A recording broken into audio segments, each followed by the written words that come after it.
Um engenheiro de som tentou provar que o fantasma no poço era falso, mas a voz que sua gravação revelou era um pesadelo real, com uma fome de séculos.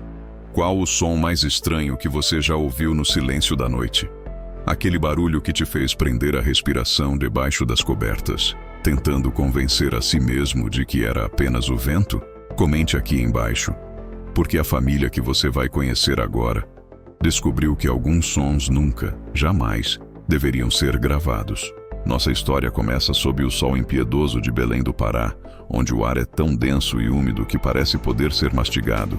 É para este caldeirão de cheiros, cores e sons que a família Corrêa acaba de se mudar. Heitor, um engenheiro de som paulistano, metódico e cético, que encontra beleza nas frequências puras e ordem nas ondas sonoras. Sua esposa, Sofia, uma artista plástica paraense, nostálgica e sonhadora, que o convenceu a trocar o caos de São Paulo pela familiaridade de sua terra natal. E a pequena Lara, a filha de 7 anos, uma menina de olhos curiosos e uma imaginação que estava prestes a se tornar o palco de um horror antigo. O novo lar deles era um casarão no bairro de Nazaré, uma relíquia do ciclo da borracha, com suas paredes manchadas pelo tempo, janelas de vitrais que filtravam a luz em cores melancólicas, e um pé direito tão alto que as vozes ecoavam como em uma catedral. Para Sofia, era um sonho. Para Heitor, um projeto acústico desafiador e um ótimo negócio. Para Lara, era um castelo. Mas todo castelo tem seus segredos, e o deste casarão se escondia no fundo do quintal, um jardim luxuriante e selvagem, onde mangueiras centenárias criavam uma sombra perpétua e o ar parecia mais frio. Era o refúgio perfeito do calor da cidade, mas também o lugar onde a sanidade da família Corrêa começaria a apodrecer, como as frutas caídas no chão. Enquanto Heitor e Sofia se afogavam em caixas de papelão e na poeira de décadas, Lara, com a energia incansável da infância, fez do quintal o seu reino. Foi ela quem o encontrou, no canto mais esquecido da propriedade, quase completamente engolido por trepadeiras e samambaias. Um poço. Não era um buraco simples no chão, mas uma estrutura de pedras escuras e tijolos avermelhados, com musgo crescendo em cada fresta, como veias verdes sobre a pele de um gigante adormecido. A tampa de madeira, grossa e pesada, estava empenada e coberta de um limo escorregadio. Era uma cicatriz na terra, um olho d'água cego para o céu. Qualquer outra criança talvez sentisse medo, mas Lara sentiu fascínio. Sofia a encontrou ali, de cócoras na beira do poço, a mãozinha espalmada sobre a madeira úmida, sussurrando para as frestas. Um arrepio instintivo percorreu a espinha de Sofia, um alarme primordial que mães sentem e que a lógica raramente consegue explicar. Ela chamou a filha com uma urgência na voz que surpreendeu a si mesma. Lara se virou, não assustada, mas com uma calma serena nos olhos.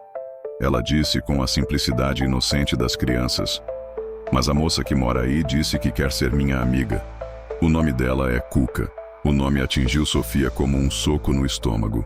Cuca, a criatura das histórias de ninar que sua própria avó contava, não para acalmar, mas para assustar. A velha do saco, a pegadora de crianças desobedientes. Ela forçou um sorriso, dizendo à filha que era só imaginação, que não havia ninguém ali. Mais tarde, naquela noite, ela contou o episódio a Heitor, esperando que ele compartilhasse de sua apreensão. Mas Heitor, o homem dos fatos e das ondas mensuráveis, apenas deu de ombros. Ele disse: "Crianças e seus amigos imaginários." A avó dela encheu a cabeça da menina de lendas. "Amanhã eu prego umas tábuas novas nesse poço e o problema está resolvido." Mas o problema não estava na tampa do poço. Estava no que vivia sob ela. A rotina da mudança engoliu os dias, e a estranheza inicial foi posta de lado, classificada como adaptação ao novo lar.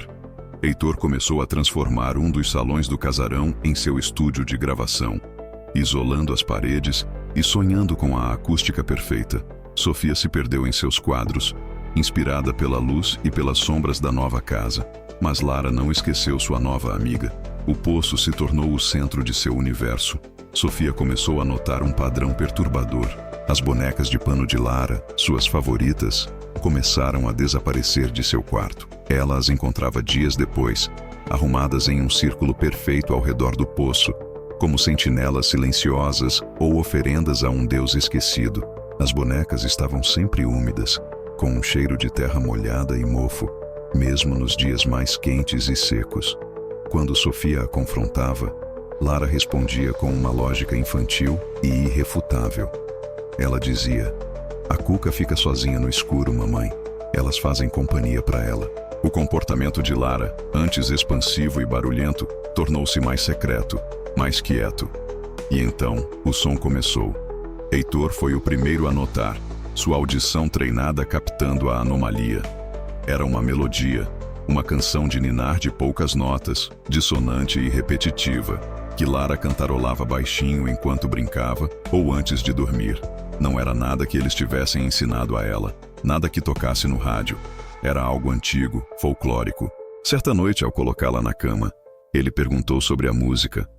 Lara sorriu, os olhos já pesados de sono, e sussurrou: "Foi a Cuca que me ensinou. Ela canta para mim de noite, do poço, para eu não ter medo do escuro." Pela primeira vez, a explicação pragmática de Heitor vacilou. Um som vindo do poço?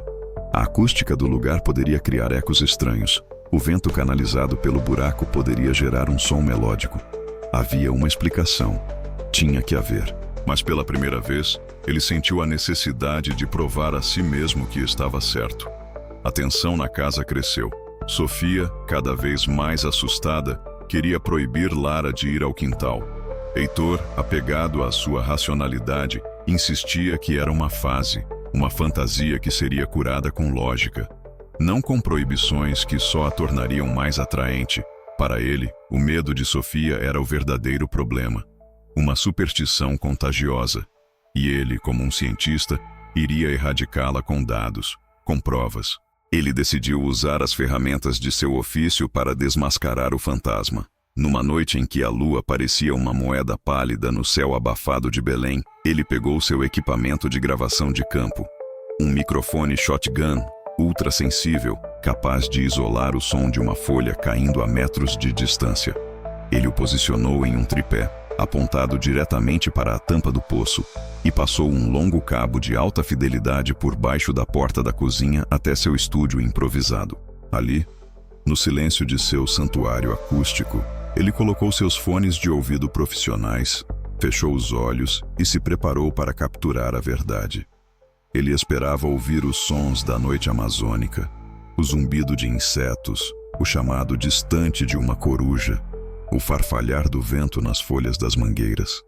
E por quase 1 hora, foi tudo o que ouviu. A normalidade era reconfortante. Ele já estava pronto para desistir, para mostrar a gravação a Sofia e encerrar o assunto, quando um novo som surgiu no meio do chiado sutil do ambiente. Era um ruído baixo, um arrastar úmido, como o de pedras se movendo sob a água. E então, o sussurro. Uma voz que não era o vento, gutural e rouca, que pareceu falar diretamente dentro de sua cabeça. E a voz começou a cantar. Era a melodia de Lara, mas despojada de qualquer inocência.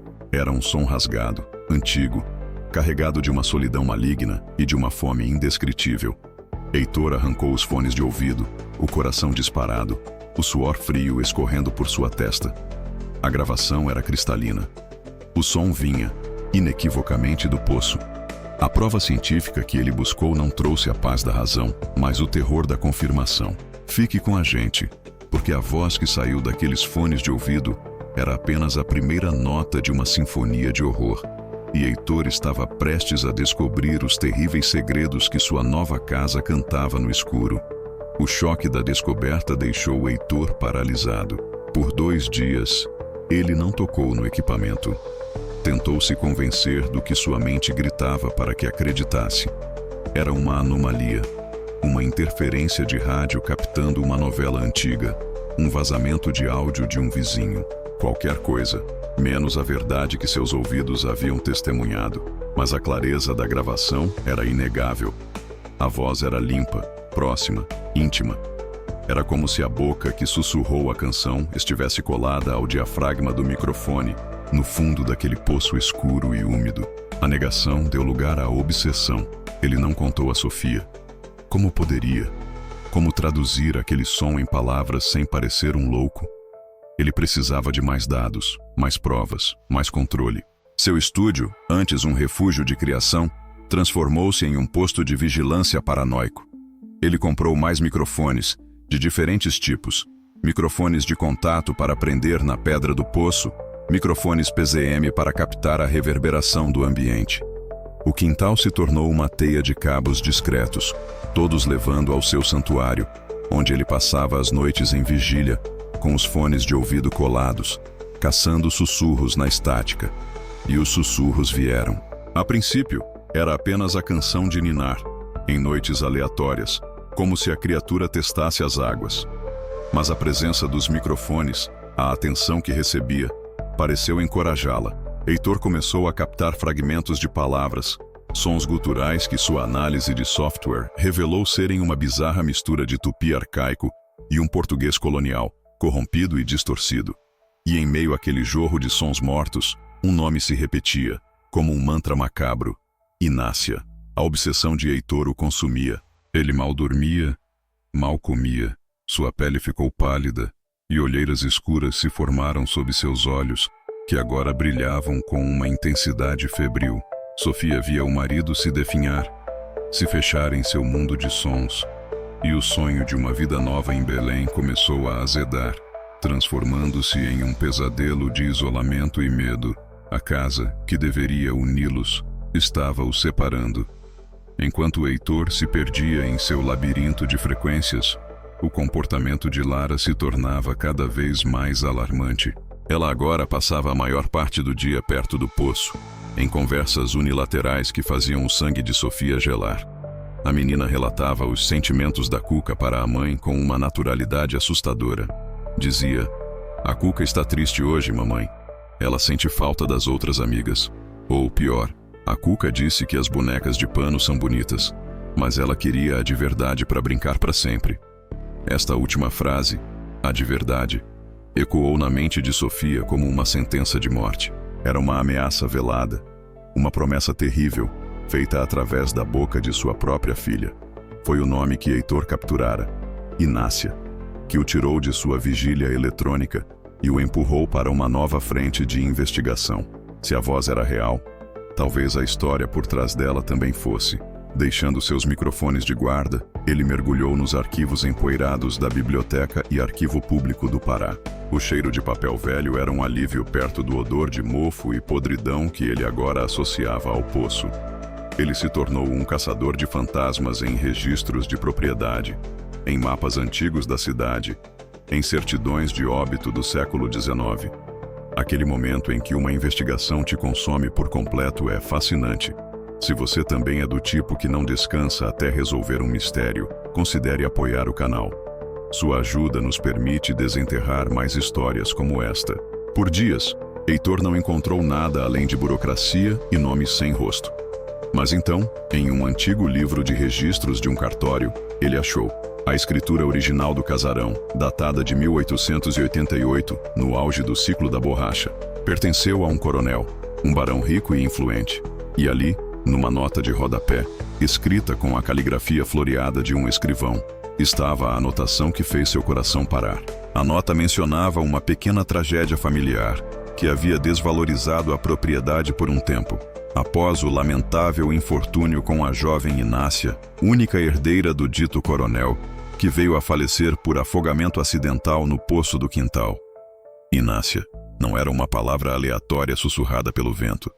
Era o nome de uma menina morta. Uma menina morta exatamente no mesmo lugar de onde a voz agora cantava para sua filha. A descoberta da morte de Inácia não trouxe alívio, apenas uma camada mais profunda de terror. O fantasma tinha um nome, uma história. Mas a voz no poço, a Cuca, não parecia a de uma criança. Era algo muito mais antigo, mais pesado. Seriam duas entidades? Ou uma mentira contada por um espírito atormentado? Heitor voltou para seu estúdio com um novo e terrível propósito. Ele não era mais um observador passivo. Ele se tornaria um interrogador. Usando um pequeno alto-falante, ele o colocou perto da borda do poço, ao lado de seus microfones, e começou a fazer perguntas para a escuridão. Sua voz, amplificada e estranha no silêncio da noite, perguntava: "Quem é você? O que aconteceu com Inácia?" O que você quer com a Lara? Por noites houve apenas silêncio, mas a entidade, como um animal curioso, finalmente respondeu. Os sussurros voltaram, mas desta vez eram mais claros, mais diretos, como se a voz estivesse aprendendo a se comunicar através da tecnologia dele. E a história que ela contou, em fragmentos capturados ao longo de uma semana de interrogatório noturno, era mais perversa do que qualquer coisa que Heitor poderia ter imaginado. A Cuca, como se autodenominava, não era Inácia. Ela era a amiga de Inácia, sua guardiã. Ela revelou que a menina não caiu. Ela foi entregue. A mãe de Inácia, desesperada para que o marido enriquecesse e se tornasse o maior dos barões da borracha, fez um pacto com a Mãe do Poço, a entidade antiga que habitava a água desde antes da fundação da cidade. Uma vida pela fortuna, a filha em troca da prosperidade. Inácia foi oferecida em sacrifício. A Cuca se descreveu como uma protetora, uma colecionadora de almas solitárias, e Inácia era apenas a mais recente de suas filhas. Heitor sentiu o chão desaparecer sob seus pés. Aquela casa não era mal assombrada, era um altar, e o ser que vivia em seu quintal era um predador antigo que já havia sido alimentado antes e que, agora, estava com fome novamente. O peso daquela verdade era grande demais para Heitor carregar sozinho. Numa madrugada, pálido e tremendo, ele acordou Sofia, levou-a ao estúdio e pela primeira vez compartilhou seu horror. Ele mostrou os arquivos, os registros da morte de Inácia, e então, com as mãos trêmulas, colocou os fones de ouvido na cabeça dela e apertou o play. Sofia ouviu a voz, ouviu a canção de ninar gutural, ouviu os sussurros sobre o sacrifício. O grito dela foi abafado pela espuma dos fones. O terror que ela sentia agora tinha um som, uma história. Não havia mais espaço para dúvidas ou ceticismo. A decisão foi imediata e unânime. Eles precisavam sair daquela casa. Naquela mesma hora, movidos pela adrenalina do pânico, eles começaram a jogar roupas e objetos em malas, de qualquer jeito, o único pensamento sendo fugir antes do amanhecer. Mas era como se a própria casa tivesse despertado com a decisão deles. Uma corrente de ar gelado varreu os corredores, batendo portas com uma violência sobrenatural. As luzes começaram a piscar, mergulhando o casarão em breves momentos de escuridão total. E então, do quarto de Lara, eles ouviram a canção de ninar. Não era a voz da menina, era a voz do poço, alta e clara, ecoando pelo corredor, parecendo vir de dentro das próprias paredes.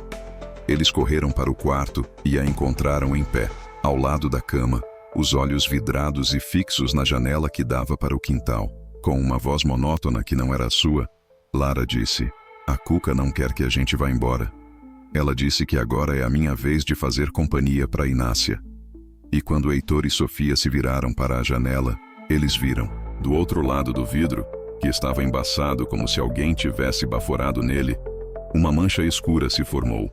Por um único e terrível segundo, a mancha tomou a forma de um rosto feminino, distorcido e sombrio, com um sorriso que se rasgava de orelha a orelha, antes de se dissolver na escuridão da noite. O mal não estava mais confinado ao poço ou aos fones de ouvido de Heitor.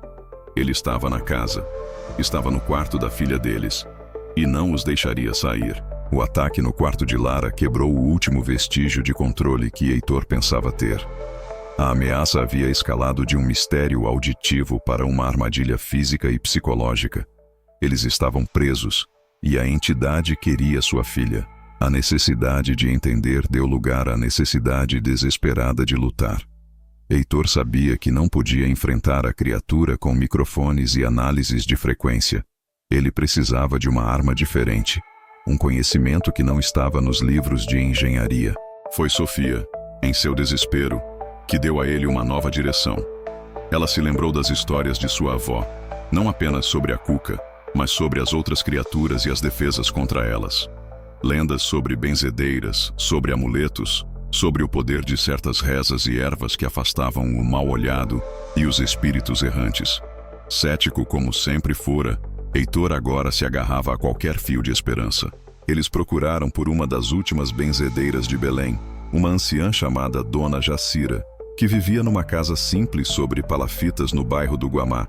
um lugar onde a cidade e o rio se encontravam e as crenças antigas ainda pulsavam com força. Dona Jacira, uma mulher pequena e enrugada, com olhos que pareciam ver através deles, ouviu a história em silêncio, balançando a cabeça lentamente. Ela não demonstrou surpresa, apenas uma profunda e cansada familiaridade. Ela pegou um punhado de folhas de arruda e as queimou, a fumaça acre enchendo o pequeno cômodo. Ela disse, com uma voz frágil, mas firme: "Isso não é fantasma de gente, meu filho. É coisa mais antiga. É a fome da terra, a sede da água. Ela não quer assustar. Ela quer tomar. Ela precisa de um corpo para ficar. E escolheu a tua menina." Dona Jacira explicou que tais entidades estão presas aos seus locais de poder, seus encantes. O poço era a âncora e a boca da criatura. Para salvá-la, eles não poderiam simplesmente fugir. Eles precisavam fechar o poço, não com madeira e pregos, mas espiritualmente. Ela lhes deu instruções, um ritual perigoso que misturava elementos da fé católica com práticas pagãs da Amazônia. Eles precisariam de sal grosso, de espelhos e, o mais importante, de um objeto pessoal da primeira vítima, Inácia, para desfazer o pacto. A busca pelo objeto de Inácia parecia uma tarefa impossível. Como encontrar um pertence pessoal de uma menina morta há mais de um século? Heitor voltou a casa, agora não como um morador, mas como um arqueólogo invadindo uma tumba.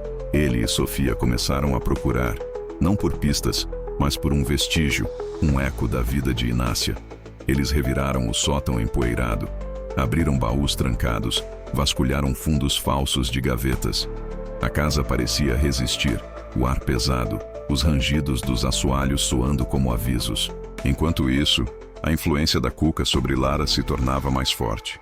A menina agora se recusava a sair de seu quarto, passando horas sentada no chão, de frente para a janela, como se esperasse por alguém. Ela parou de comer, e a canção de ninar se tornou seu único meio de comunicação. Era uma corrida contra o tempo. Foi Sofia quem o encontrou, escondido sob uma tábua solta no chão do antigo quarto de Inácia, que agora era o quarto de Lara. Havia um pequeno compartimento secreto. Dentro, sobre um pedaço de veludo desbotado, estava um medalhão de prata, escurecido pelo tempo. Tinha a inicial I gravada em sua superfície. Era o elo que eles precisavam. Naquela mesma noite, seguindo as instruções de Dona Jacira, eles se prepararam para o confronto.